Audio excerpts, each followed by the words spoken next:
பிரியமான சொந்த பந்தங்களே, சகோதர சகோதரிகளே, இன்றைய அன்றாட உணவு நிகழ்ச்சியிலே உங்கள் அனைவரையும் சந்திப்பதிலே பெருமகிழ்ச்சி அடைகிறேன்.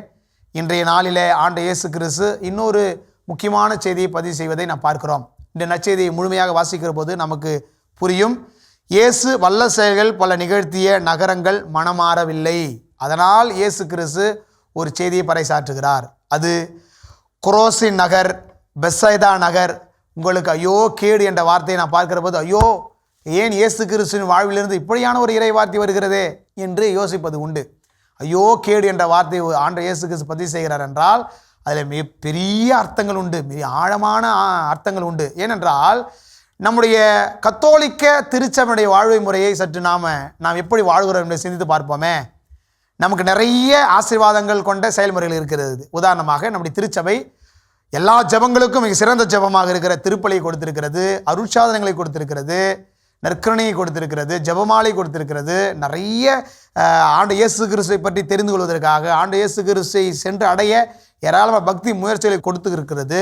இதையெல்லாம் நாம் எப்படி பயன்படுத்துகிறோம் என்பதை இன்றைய நாளினுடைய நற்செய்தியோடு பொருத்தி பார்க்க வேண்டும். ஏனென்றால் ஆண்டு சொல்கிறார், உங்களிடம் செய்த வல்ல செயல்கள் அவர்களிடம் செய்திருந்தால் ஒருவேளை அவர்கள் மனமாறி என்னை அணுகரிப்பார்கள் என்று தேவன் இயேசு கிறிஸ்து மனக்குமுறலோடு பேசுகிறார். பிரியமானவர்களே, நம்முடைய வாழ்வு முறையை பார்ப்போம்.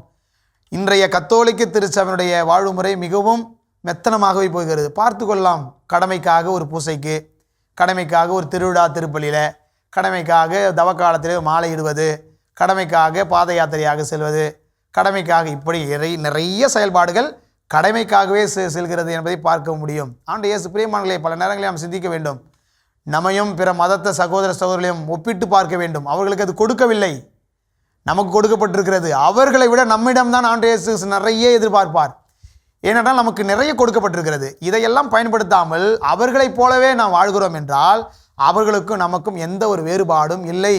அவர்களை ஒருவேளை ஆண்டவர் மன்னித்து விடலாம். பிரியமானவர்களே, நமக்கு மன்னிப்பு கடைசி நேரத்தில் கேட்டுக்கொள்ளலாம் என்ற ஒரு மெத்தனமாக இருக்க வேண்டாம். ஆண்டு இயேசு கிறிஸ்து நம்மிடம் நிறைய எதிர்பார்க்கிறார், நிறைய செயல்பாடுகள் கொடுத்திருக்கிறார். அதனால் நிறைய எதிர்பார்க்கிறார். ஆகவே யாரிடம் நிறைய கொடுக்கப்பட்டிருக்கிறதோ அவர்களிடம் நிறையவே ஆண்டவர் எதிர்பார்ப்பார். அப்போது நம்முடைய வாழ்வு, நம்முடைய கத்தோலிக்க முறை வாழ்வு நிறைய ஆசீர்வாதங்கள் கொடுத்திருக்கிறது. அப்போ நம்ம எப்படியெல்லாம் செயல்பட வேண்டும் என்பதை நாம் சிந்தித்து பார்க்க வேண்டுமே.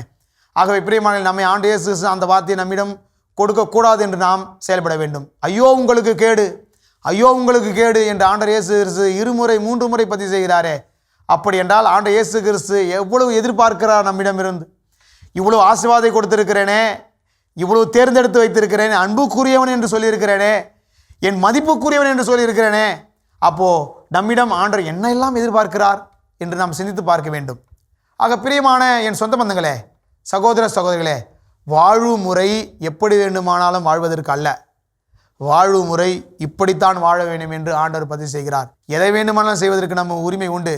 ஆனால் எல்லாவற்றையும் என் மனம் போன போக்கிலே செய்கிறோம் என்றால் அதற்கான தீர்ப்பும் உண்டு என்பதையும் நாம் மறந்துவிடக்கூடாது.